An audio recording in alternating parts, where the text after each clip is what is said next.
Good afternoon. My name is Cheryl Marcraft, and I am one of the jurors for Case 3. First, I would like to say that every healthcare facility has rules and regulations regarding patient health information.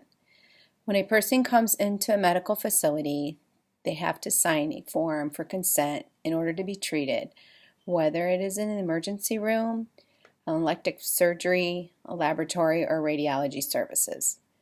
They also are given the HIPAA regulations about their patient health information, which they also must sign.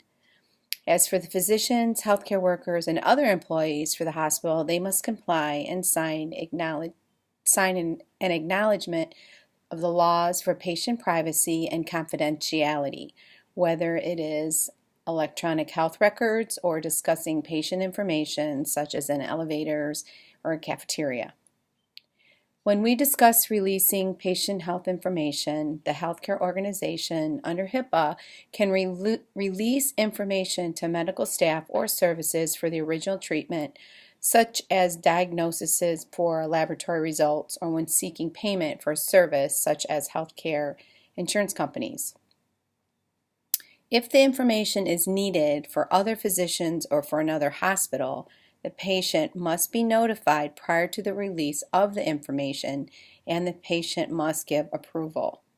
The only time that this can be released without a patient's consent is if it is to protect the welfare of the individual or the public. The plaintiff states that her health information was released without her consent. If the hospital cannot show documentation that the plaintiff signed a release for this information and the PHI was released to another facility, then I would have to find the hospital guilty of negligence.